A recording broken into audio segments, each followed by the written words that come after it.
Hey, what's going on, everyone? It's Steven the Laggy Gamer, and I'm here to do a discussion on a game that has pretty much taken over my life the past week and a half, and that game is none other than Hearthstone.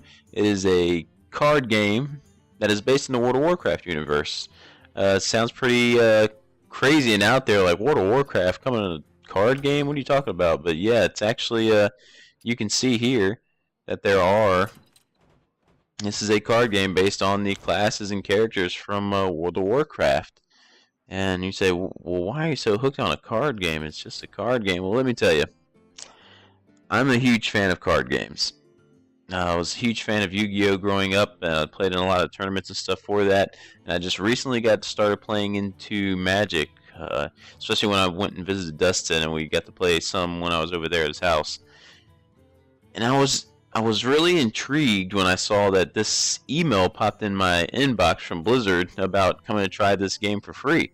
Because it is in a beta form right now. It is completely free. I don't know if it's going to be free when it comes out, but man, I have been loving this game. If you're a fan of Magic, with the mana-based system that this game has, it's just like the land system in Magic. It's pretty insane. So I'm going to just run through the ins and outs of the game to show you how easy it is to get into it. I know a lot of people, when they think of card games and stuff like that, they think they're intimidated about what decks to make and how to do it. And one of the big things here, you see this shop button. Some people get intimidated by that too, but I'm here to tell you not to worry about it.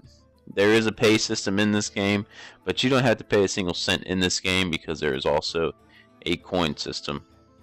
Where to start though, because I only got about 20 minutes here. I'm going to try to cram a lot within that time. Basically, when you start the game up for the first time, it's going to send you through a great tutorial that's going to walk you through the game. And it's going to send you pretty much to practice mode. And in practice mode here, you're going to be fighting against the innkeepers.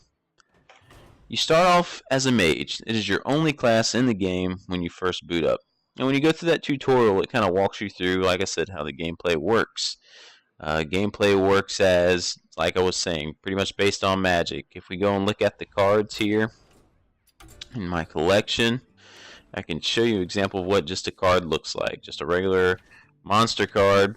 Here you go. It costs 1 mana to summon the card, and this card has 2 attack, 1 life point. Pretty simple. That's all it is to it. Now there are some cards, like I said, they have a special ability. Like this one says it has charge while you have a weapon equipped. I can get into way more of that later on, but more often than not, it's just a regular plain monster here. Just attack and life points. And most of the time, the little thing on the inside, the description, pretty much says what it is. Taunt in the game, it's pretty much, if you play this person, your enemy has to clear this character from your board before they can attack your life points. So this is pretty much like a shield who is protecting your life points. And until they kill this monster, they cannot break through and attack you. That's what the taunt's for. But anyways, getting a little bit ahead of ourselves. Like I said, when you start the game off, you'll be going against these innkeepers here. And that's pretty much what's going to introduce you to the game. You'll have the mage unlocked at first, and as you start facing against all the other classes, when you want to practice against one, say I choose this deck, it picks me a list over here of the characters I want to go against. And when you boot it up for the first time, you'll only have the mage. Once you beat the mage, the rest unlock, and you just start playing against them. And once you beat them in the end, you can start playing with them as characters for yourself. So what's the benefit of each character? Well, each character has their own hero ability, which when we go into the playfield, I'll kind of show you what all that is. They have their own little special traits about them that kind of makes them determine the kind of deck you want. And also, each set comes with, you can probably see here, Priest, basic cards, Shaman, 10 of 20 basic cards. They all have their own set of basic cards that you start the game with, based on their class. Go back to the card collection here, show you what I mean by that. Here you go, like here's a hunter. Here are some of the hunter's base set cards. Also, I have some other cards in here that I've unlocked through booster packs. But that's what their class-based cards are. And you see the tabs up here.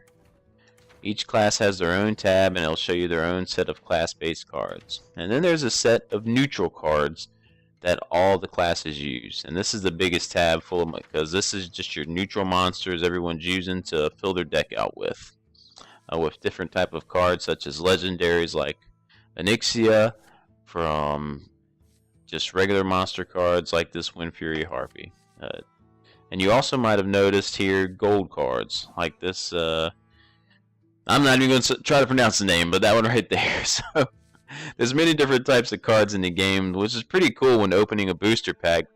Because let's see if I can. I think there's one here in the Druid section I got. Yeah, there is a rare version of Nourish here that is for the Druid.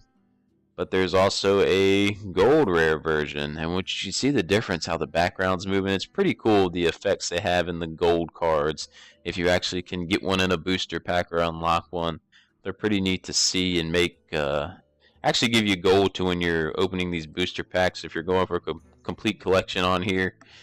I never thought I would get excited about opening a booster pack to an online or card game, because it's not physical. I never understood it. I remember hearing Pete Dorr talk about it, but in Pokemon when he played that game. But it's pretty fun when you're opening up. It actually almost is just as exciting as opening a booster pack in real life. So it's pretty cool when you get a good card. And like I said, the effects here are just pretty awesome that are on the card. So, but yeah, pretty cool for collectible purposes. But yeah, like I said, you'll be going off against the Innkeepers, and once you unlock all the classes, just go through and play and see which class you like the most, and just take it from there. I like to experiment in all of them. You don't want to get too bored just playing with one class, but I feel like they're all pretty fun.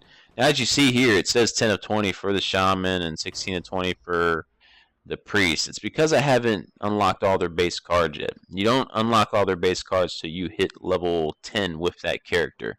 It actually shows you the card you'll be unlocking next when you hit your next level. That's mainly because I spend most of my time playing these other characters here that I already have leveled up, so I haven't given these much attention yet. But I do want to dabble into them and get into them. But once you hit level 10, you can see I have a mage up to level 23. And you level up by playing against the Innkeeper, by playing against friends, or by playing in the actual play mode where you're going into ranked or casual competition. You always rank up. And see, you always get a reward at certain levels, so it's pretty cool to have something to level up and rank up toward. But enough jabbering about all that. Let's get into one of the most important things, and you're probably wondering, well, how do you get cards? Other than the base set of cards, how do I unlock cards? Well, there's a couple ways. Like I said, you can just go in here and buy them. You can buy them for up to $50 to get 40 packs. So can someone come in here and drop $300 and get a lot of the good cards in the game? You know what? They can. Someone can come in here and they can actually pay to win the game if they're desperate enough to do that. This game is so good to me, and I've already put over 60 plus hours in it, that I probably wouldn't feel bad if I put $50 down for this pack. It's just like the price of a regular game. So I feel like this company, Blizzard, does deserve my money for all the time they took from me, but I haven't gotten one. Oh, sorry.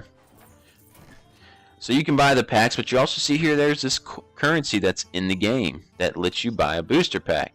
Well, how do you get that currency so you don't have to spend any money in getting booster packs? Well, that's pretty simple. One way, check out our quest log here. Quest log shows that, oh wow, look, we have a daily quest for today. Paladin or Warrior victory. Win 2 games with a Paladin or a Warrior, and guess what? You will get 40 coin. That 40 coin will take me up to 90. So man, I'm 10 more coin away from getting a booster pack. So how can I get more coin other than this 40? Well, you can actually go into the play mode, and up here you see casual and ranked gameplay. If you go into casual, this is where you have to spend your time if you want to get the dailies completed, by the way, the quest log. But if you go into this, if you just win 3 games, you don't have to be in a row. If you win 3 games throughout the day, that nets you 10 more coin. So if I completed that daily quest and completed 3 games, then that's 100 gold for me for the added onto my 50. After I get to 50 today, I can buy a booster pack. So that's pretty cool. And you can keep doing that throughout the day. You can win 3 games, get 10 coin. 3 games, get 10 coin. And I think it goes up to 6 times. So you can actually earn 60 coin in wins throughout the day, and then the 40 coins in daily. So that means you could actually technically buy a booster pack every day, but you'd be playing a lot of you'd be playing a lot of hours in this game if you're going to do that. So every other day seems a more likely scenario for you to get enough coin to actually buy a booster pack, which is awesome. You can open a booster pack every other day, so you don't have to pay any money for it. So people are probably looking at this asking, why in the world is everything named a girl's name over here for my decks? I don't know. It's just something. I don't know. I just thought it was weird or funny if I said I'm gonna take you down with Judy. I'm gonna bring in Judy and take you down, or Keisha. So I just did that. So no offense to any women or anything, but that's just something I do. Another way to get into getting some more gold or cards or coin is in this bad boy right here, the arena. I'm going here because I already have an arena going. The arena is a beast all its own. The cards you unlock during the game from booster packs and that you have in your deck you have set up mean nothing here. When you go into arena, it wipes all that away. The arena is something that costs 150 coin to enter in, but the rewards can be great if you actually make it to the end. As you can see right now, I'm sitting at 4 wins and it can go up to 12 wins. But once you get 3 losses, I already have 2, you're out. But you can cash in your key and you'll get some prizes. You'll automatically get a booster pack for entering into the arena. So that's 150 coin already nets you a booster pack. 50 more than just buying a booster pack, but there's other reasons you want to come in here. You'll also unlock coin as part of the prize package at the end, or arcane dust, which I'll show you. Or you can actually get a legendary or special card as a prize if you get high enough. It gives you several prizes depending on how far you make it to the 12 wins. So this is actually the most I've ever gotten so far within an arena is 4 with this paladin. But what it does when it puts you in here when you start, it'll show 3 character classes up here. And you have to pick one of them. This time I picked a paladin. And then it starts showing 3 cards. You have to pick one out of the 3 cards.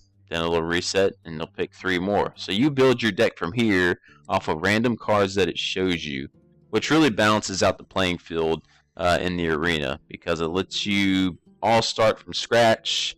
And it's kind of got some weirder rules, like in a game I think I can only have 2 of these and regular constructed, but in here I can have 3. I'm not sure about that, but you know, I find arena tough, and sometimes I have found myself on the short end where the decks I'm playing against, I think one guy with one of my losses here had 3 legendaries, and I have none in my deck, so that was kind of sad. But that's another way to get coin, and another important thing in the game, arcane dust, which I went to the wrong section. And arcane dust is even one more way for you to make the cards you actually need. What if you're trying to build that deck, and you're trying to build this druid deck, and you really need this keeper of the grove, but you just can't get it in a booster pack? Well, you can come in here and you can actually make it. You can create it for 100 arcane dust. See, I have 250. Well, how do you get arcane dust? You get arcane dust from the arena, or you get arcane dust from disenchanting extra cards. Let's see if I have actually any to. I don't have any extras to disenchant, but here you go. The Druid of the Claw. Let's say if I had 3 of them, I could right click on it, hit that disenchant button, and get 5 arcane dust and start building up some arcane dust so I can actually build the cards I need in my deck. I'm so glad they put this system in here because this is the main system I've used to build my deck, is building through this this route with the arcane dust. Now there are some that cost a lot of arcane dust, as you can see here, 1600, but this is a legendary, so it's going to cost a lot, as you can see here. But enough of this jibber jabbering. Let's go ahead and get into some actual gameplay so I can show you just really quickly how the game works and functions and just how easy it is to get started with the game. I will play just against the innkeeper right now because playing online with a person can go slow sometimes. And you know what? We're going to play with a custom deck. I built Maggie last night. Let's go in with Keisha. She's a little fun rush down deck. Or maybe Irene. This is a cheap basic deck that doesn't have a lot of cards in it that I had to make. So anyone could really play with this deck. And let's go against, I don't know. It doesn't matter. We're just showing some stuff here. The warrior. Doesn't take long at all to fill up this bar to get on in here and do some practicing. Now, I wouldn't recommend practicing your decks. Say if you made a new deck, I wouldn't recommend practicing against the innkeeper because they don't play like a person does. Just go straight into casual. Who cares if you lose or not? Just have some fun. Alright, we see here when we start, we won the coin toss to go first. So that means we get to start off with 3 cards. If you go second, if you see up here, he's going to have 4 cards. Then I think he gets an extra one and a coin card. But we'll explain that later on. Now, as you can see, it's going to be based on a mana pool system. I have some low mana count cards here, a 2, and a 3. Be nice if I could sneak a 1 in here. So I'm going to replace this one. See if we can get a 1 pool. No, we didn't, but that's fine. So what we have here is starts off our turn. Hey, there's our 1. As you see down here, here's our mana crystals. Anything we can play will pretty much be in green. Like this leper gnome here, you see it has that green border around it. That means this card's playable. I have enough mana for it. And I do, 1 mana. So I'm going to go ahead and play him on the field in the turn. That's simple. Looks like our opponent had 1 to play too, so that kind of stinks. A lot of times people don't have 1 to put out there. Now you see that our hero power, which I was talking about earlier, is in green. Each hero has their own power. The hunter here deals 2 damage directly to the hero. So if I hit this, it would automatically hit the warrior here for 2 damage. The warriors, you can hover over anything at any time to find out what it means. His hero powers gain 2 armor. So if he activated that, his armor value would go up to 2. So he'd have 30 life plus 2 armor. So that's pretty much his power. So in each class has their own unique power, which is pretty cool in trying to build these decks. So around which ones you really like. Alright, so let's get into here. So now we're up to 2 mana. So I could either play... I could have played another 1 leper gnome if I had it. Or another 1 character. 2 cards. Or I can just play 1/2 monster, which I will try to do now. And you know what? We're going to put this pint-sized fairy the summoner out there, because if you see the description, it's kind of a nice ability. If I put her out there, everything will cost 1 less mana crystal to play. So I'll put her out. And then we got a decision to make. Should I attack straight directly or attack his monster? For the time being, we'll just attack his monster. And I'll pass the turn. Now you saw that -2 come up because my gnome, when it dies, it deals 2 damage directly to the hero. Now this is what I'm talking about. We're up to 3 mana crystals, and because of this ability from this summoner, everything is less to play. So I can go ahead and play my buzzard here. It's only for the first card though, but still pretty nice. And I can play my other beasts, such as the Timberwolf. We got 2 cards out there. Timberwolf powers up other beasts. This effect lets me draw a card. Gonna straight on attack. And now we're rolling. We got some full on board control going on here until this happens, and then the game picks back up. You never feel like you're too far ahead, because the warrior could have an ability that wipes out all my characters at one point. It's always something going on. Here's a cool card that I wouldn't really play right now, but just to show you how it works, there's these cards called secret cards that you can play.